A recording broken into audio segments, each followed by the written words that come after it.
जहां के इंसाफ की खास मुलाकात में हमारे साथ रुकने असेंबली रईस शेख जी है, जो मुकामी कारपोरेटर है मदनपुरा के, और उन्होंने उर्दू लर्निंग सेंटर के लिए जो पहल की है, उन्होंने बाज़ाब्ता तौर पर एक मुनफरिद तरीका इख्तियार किया है। वो ये कि उन्होंने उर्दू में जो है वो ख़त लिखकर आदित्य ठाकरे को ये बताया है कि उर्दू लर्निंग सेंटर में हायल जो रुकावटें हैं, जो पेचीदगियाँ है, उसे दूर की जाए।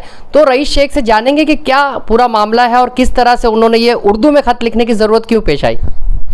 देखिए, मैं बहुत खुश हूँ कि महाविकास अघाड़ी जिस बुनियाद पे बनी है वो कॉमन मिनिमम प्रोग्राम है, और उसकी बुनियाद ये है कि सारे मज़हबों को, सारी ज़बानों को, सारे लोगों को इंसाफ मिलेगा। तो उर्दू के फ़रोग के लिए, उर्दू की को आगे बढ़ाने के लिए जब शिवसेना ने एक कदम बढ़ाया, तो हम लोग भी चाहते हैं कि इसको और आगे बढ़ाएं। उर्दू में ख़त लिखने का मकसद यही था कि हमारी ज़बान की अहमियत, उसकी मिठास उन तक पहुँचे। उर्दू ज़बान उर्दू स्क्रिप्ट में ही अच्छी लगती है। तो हमने एक काम किया कि शुरुआत के लिए उनको उर्दू ख़त भी दिया है, उसका हिंदी में उसी तरह से ख़त लिख के दिया है। ज़्यादा पढ़ेंगे, समझेंगे तो और अच्छा काम करेंगे मुझे लगता है। और जहाँ तक उर्दू घर या लर्निंग सेंटर का सवाल है, तो हमने हाउस में जब इसके लिए प्रस्ताव आया, पहले इसके लिए फ़ंड आया 1.5 करोड़ रुपए का, उसका भी समर्थन किया, उसको के लिए भी पॉजिटिवली वोट दिया।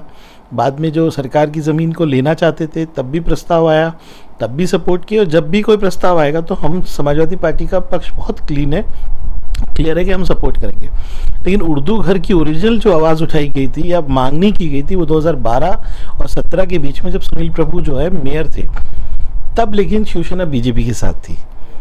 अब जब उनका रुख बदला है, हमने उसका इस्तकबाल किया है, उनकी सताइश भी की है, और हम चाहते हैं कि जल्द से जल्द जो भी उसमें कानूनी अड़चने हैं उसको दूर करके उर्दू घर, उर्दू लर्निंग सेंटर का कायम किया जाए।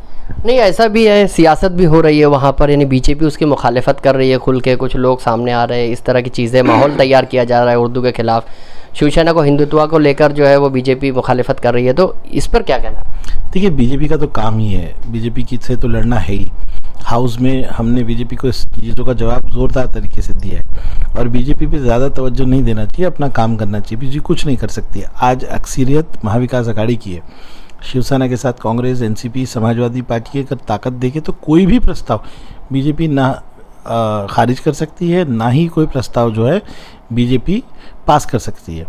बस इतना ही डर लगा रहता है कि कहीं ना कहीं ये लोग दोनों फिर एक बार न मिल जाए। इसके लिए हम चाह रहे हैं कि थोड़ी उर्दू सीख जाएंगे, थोड़ी पढ़ने लगेंगे तो फिर पक्के यहाँ हो जाएंगे। इसीलिए हम दे रहे हैं उनको ख़त। मुझे नहीं लगता बीजेपी कुछ कर पाएगी। बीजेपी की मुखालिफत क्या है? बीजेपी महाराष्ट्र में बिल्कुल ज़ीरो हो गई है। अब ये इशू उठा के उनको लगता है कुछ होगा। आवाम, मराठी आवाम, मैं आपसे कहता हूँ, मैंने सारे जर्नलिस्ट लोगों से बात किया, सब खुश हैं। हर ज़बान को अहमियत मिलनी चाहिए, हर ज़बान को उसका दर्जा मिलना चाहिए, ये मराठी लोगों का भी जो है विश्वास है। तो मुझे नहीं लगता बीजेपी की जो ये सियासत है वो कहीं चलेगी। आपको नहीं लगता कि उर्दू ज़बान को सिर्फ मुशायरों तक ही महदूद रखा गया है, स्कूलों तक ही महदूद रखा गया, उसे रोज़ी रोटी से जोड़ा नहीं गया? तो कहीं ना कहीं जो है वो ये ज़बान जो है पसमानदा होती गई, और जो उर्दू मीडियम से पढ़ने वाले तलबा जो है वो मुकाम हासिल नहीं कर पाए जो उन्हें करना चाहिए था।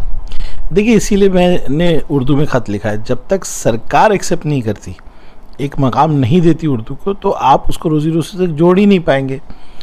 हमने तो कोशिश की कि उर्दू कल्चर जो है, नागपाड़ा जंक्शन आप देख लीजिए, मिर्ज़ा गालिब साहब का जो वहाँ पे जो जिस तरह से पूरा एक म्यूरल बना हुआ है, मौलाना आज़ाद, भारत रत्न मौलाना आज़ाद का म्यूरल बना हुआ है।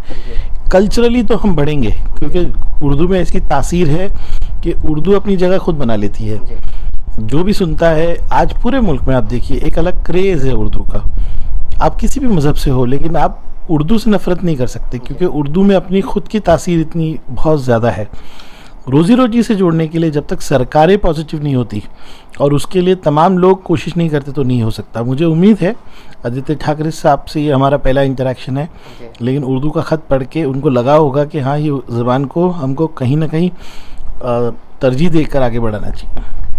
ये तो रईस शेख जो बता रहे थे कि उर्दू को रोज़ी रोटी से जोड़ने की उन्होंने कोशिश के मुतालिक जो है ये पहल की है कि उर्दू में ख़त दिया है, ताकि अगर उर्दू में ख़त जाएगा तो आदित्य ठाकरे भी ये समझेंगे कि इस ज़बान में जो है जो शीरीनी है उसको दूसरों तक भी पहुंचाना है, और यहाँ जो है उर्दू के लिए जगह कायम होगी।